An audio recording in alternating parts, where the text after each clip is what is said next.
చూడండి, భారతీయ జనతా పార్టీ తన ప్రస్థానాన్ని 2 పార్లమెంట్ సభ్యులతోటి ప్రారంభించింది.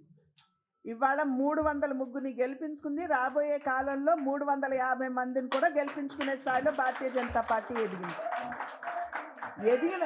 ఎదిగినటువంటి సందర్భంలో ఆ పరిస్థితులకి అనుకూలమైనటువంటి నిర్ణయాలు, అప్పటి పరిస్థితులకి అనుకూలమైనటువంటి నిర్ణయాలు భారతీయ జనతా పార్టీ ఎప్పటికప్పుడు సమీక్షించుకుంటూ తీసుకున్నటువంటి నేపథ్యంలోనే ఈ స్థాయికి ఎదగలిగింది. సౌత్ ఇండియాలోనే అతి తక్కువ ధరలకి రత్నాలను అందించే ఏకైక సంస్థ 6JVR. కనుక అమిత్ షా గారు కావచ్చు, మోడీ గారు కావచ్చు, నడ్డా గారు కావచ్చు, పరిస్థితులన్నిటి కూడా సమీక్షించుకునే సరి అయినటువంటి నిర్ణయం తీసుకుంటారు.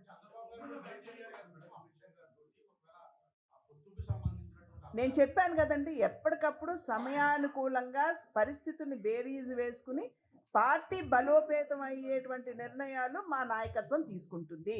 నమస్కారం.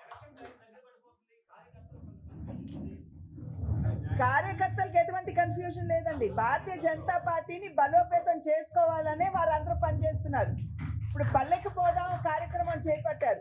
పొత్తుల మీద ఆధారపడి చేయలేదు కదా, వారు పార్టీని స్ట్రెంథెన్ చేసుకోవాలనే వారు చేస్తున్నారు. అనేక కార్యక్రమాలు చేయబోతున్నాం మేము ఇంకా రాబోయే కాలంలో కూడా. అవన్నీ కూడా పార్టీని బలోపేతం చేసుకోవాలి. కనుక కార్యకర్తల్లో కన్ఫ్యూజన్ లేదండి.